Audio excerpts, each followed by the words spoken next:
एक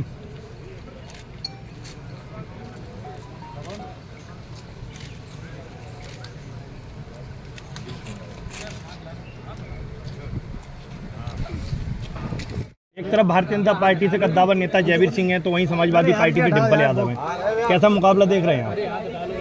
बहुत अच्छा मुकाबला है।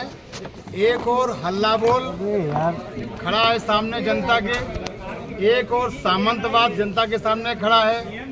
पूरा बैकवर्ड, पूरा एससी, पूरा माइनॉरिटी, शोषित, पीड़ित, हक वंचित, अपमानित लोग, मैनपुरी के लोग हमारे साथ खड़े हुए हैं।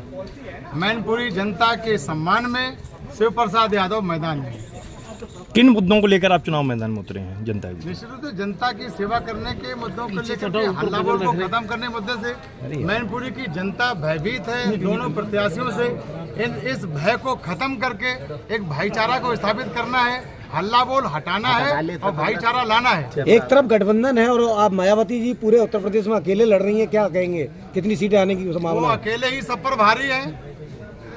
कितनी सीटें समझ रहे हैं आप उत्तर प्रदेश में? अब ये तो देखो जनता जनार्दन का निर्णय है। हम सब वकील हैं, नेता लोग, और जनता जज है। जनता जो निर्णय करेगी उसको हम स्वीकार करेंगे। भाजपा 400 पार की बात कर रही है।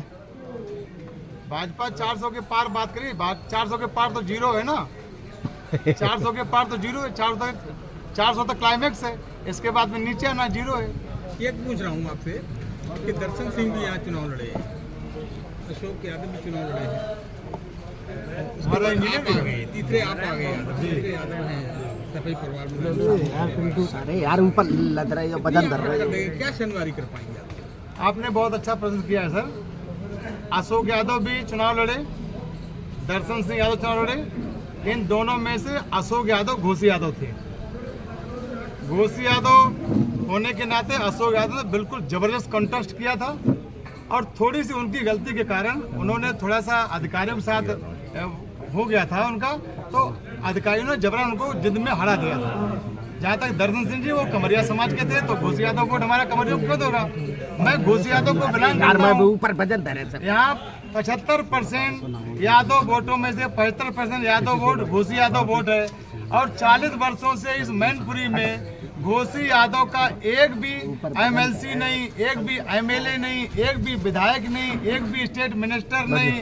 पूरे सैफी परिवार के लोग पैदा होते हैं राज करने के लिए, और घोसी यादव पैदा होता है इनको वोट देने के लिए। पूरे उत्तर प्रदेश के घोसी यादवों को, ग्वाला यादवों को इन्होंने ध्वस्त कर रखा है, केवल अपने परिवार को आबाद किया है। निश्चित रूप से घोसी यादव ने पूरी निष्ठा के साथ इनका साथ दिया।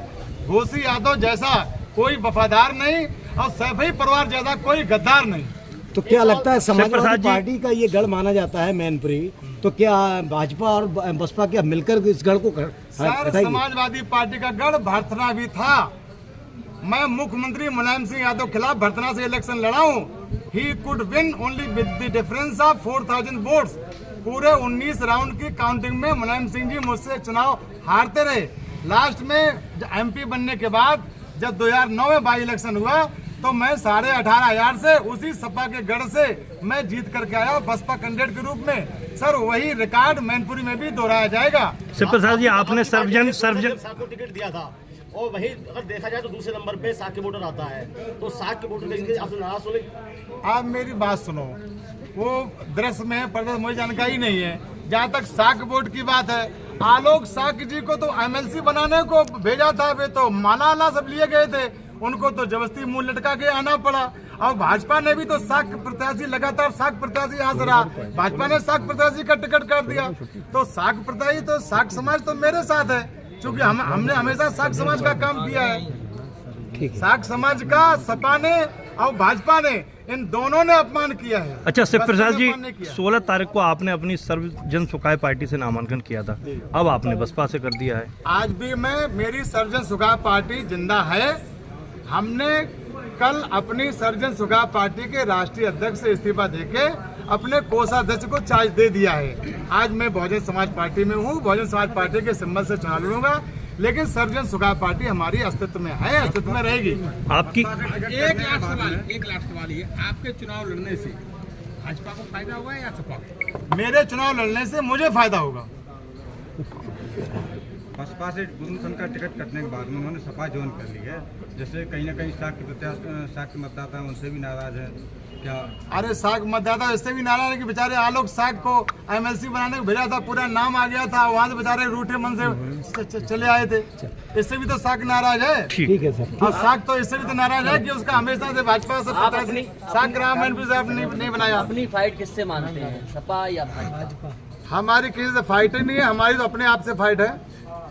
इसलिए प्रतिद्वंदी कौन सा है आपका? वास्तव में मैं आप सभी मीडिया के बुद्धिजीवी लोगों से हाथ जोड़ के बात कहना चाहता हूँ, मेरी बात को कोट करें कि दोनों प्रत्याशियों से मेरी फाइट नहीं है। मेरी योग्यता, मेरा शिष्टाचार, मेरा व्यवहार, मेरा पीछे का कार्य, मेरी समाज सेवा, मेरा शिक्षा जगत में कार्य, मेरा सर्वजन हिताय सर्वजन सुखाय के लिए काम करने वाला, मैं तो इंसानियत के आधार पर काम करता हूँ, मानवता के आधार पर काम करता हूँ। इस आधार पर आप देख लिए दोनों प्रत्याशियों को तय कर लिए कि कौन आगे आता कौन पीछे आता। पहले दूसरे की लड़ाई कौन सी पार्टी लड़ रही है? मेरी टक्कर में कोई है नहीं भाई पहले साहब, दूसरे की लड़ाई कौन लड़ रही है? मेरी टक्कर में कोई है नहीं।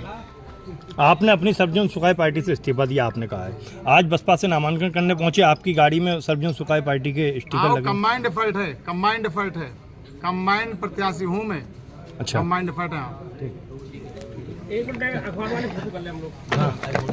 जो आपके बच्चे को न केवल शिक्षा बल्कि उनके समृद्ध विकास के लिए भी समर्पित हो, तो आइए हमारे स्कूल सुदिति ग्लोबल एकेडमी मैनपुरीज के साथ जुड़िए और देखिए कैसे हम आपके बच्चे के भविष्य को समृद्ध बनाते हैं। हमारे स्कूल में शिक्षा को एक नया आयाम दिया जाता है, जहां हम पाठ्यक्रम के साथ साथ जीवन के मूल्यों को भी सिखाते हैं। हमारी विशेषता में सुविधाजनक शिक्षण, प्रौद्योगिकी अद्यतन और शिक्षा में नवाचार जैसे छात्र हितकारी कार्यक्रम सम्मिलित हैं। हमारे विद्यालय में छात्रों को विकास के साथ साथ समर्थ नागरिक बनाने का अद्वितीय प्रयास किया जाता है। यहाँ हम न केवल पढ़ाई कराते हैं बल्कि स्कूल के बाहरी कार्यक्रमों, खेलों और कला संघों के माध्यम से छात्रों के सामाजिक, मानसिक और शारीरिक विकास का भी पूर्णतः प्रयास करते हैं। आइए चुनिए एक स्कूल जो आपके बच्चे के भविष्य को समृद्ध बनाए। आप हमें सुदिति ग्लोबल एकेडमी मैनपुरी में मिल सकते हैं या नीचे दिए गए नंबर पर कॉल कर सकते हैं। धन्यवाद और आइए अपने बच्चे के भविष्य को सशक्त बनाएं।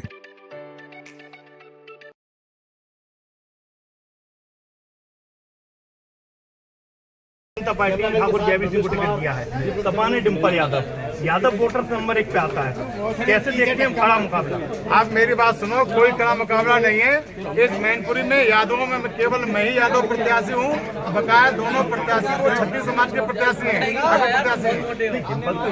नहीं भाई, छत्री है वो, छत्री थी, लेकिन जब से वो सैफई परिवार में आई तब से यादव हो गई। नहीं ठीक है, चलो यादव हो गई, हमारे परिवार में आई, अच्छी बात है। लगे है तो छत्री मूलता।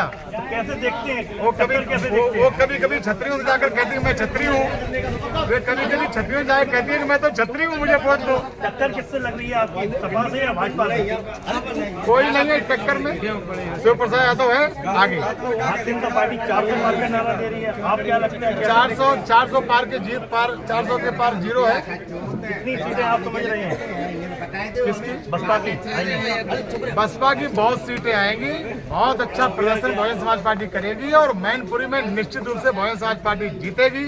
पूरे ठुके पिटे लुटे शोषित पीड़ित हकवंचित उपेक्षित पिछड़े दलित माइनॉरिटी के लोग जितने भी हैं वो शिव प्रसाद यादव जैसे भले प्रत्याशी का चयन करेंगे। डिम्पल भारतीय जनता पार्टी 80 में से 80 सीट का दावा कर रही है, बसपा क्या कहती है? नहीं तो 4 लाख वोटों का दावा कर रही है तो फिर आराम से घर बैठे फिर चुनाव कर लड़ रही है, फिर घर होना क्यों जा रही है, वोट क्यों मांग रही है? जब 4 लाख वोटों से वो जीतेंगी तो आराम से लखनऊ में बैठे, काय वोट मांग रही है, काय प्रधान है उनके कार्यकर्ता, काय धक्का मुक्की कर रहे हैं। आप अपने वोटों की कितने लाख से जीत समझ रहे हैं, कितने वोटों की जीत समझ रहे हैं? बस मैं ये नहीं कर रहा इतना, लेकिन मैं जीत रहा हूँ, चुनाव में जीतूंगा। इन मुद्दों को लेकर आप जनता के बीच में जाएंगे? मुद्दे हमारे यही है, हल्ला बोल हटाना है, भाईचारा लाना है, सामंतवाद हटाना है, लोगों में समरसता का भाव लाना है, न्याय दिलाना है। मुलायम सिंह यादव की पुत्र बदल मैनपुरी में गढ़ कहा जाता है, कैसे इस गढ़ को समाप्त कर पाएंगे? मुलायम सिंह यादव जी जब मुख्यमंत्री थे तब मैं उनसे भरतना विधानसभा का चुनाव लड़ चुका हूं और 19 राउंड की काउंटिंग में पूरे दिन भर मुलायम सिंह जी हमसे हारते रहे। बाद में केवल 4000 वोटों से उनके डीएम ने उनको जैसे कराया वैसे कराया। इसके बाद 2009 में जब बाई इलेक्शन हुआ तो मैं 18,500 से उसी सपा के गढ़ से जीत करके आया। तो मैनपुरी का गढ़ खत्म करना एकदम गढ़ तो मैं ही खत्म करूंगा। यहाँ हमारा घोसी यादव का गढ़ है, सैफी वालों गढ़ नहीं है, घोसी यादव गढ़ है। धन्यवाद। ये केवल चार है, जी हो कमरिया हो कोई हो यादव जब तक नहीं था, जब यहाँ पर घोसी यादव प्रत्याशी बन के आया किसी भी से उसको मुसीबत दिया है। तो अब क्या मजबूर भीड़ के सामना पड़ा, आपने पार्टी का गठन किया हुआ है, अभी कुछ दिन पूर्व ही आप प्रचार प्रसार में लगे। नहीं, मैं 1 वर्ष से प्रचार प्रसार में लगा हूँ अपनी पार्टी के लिए।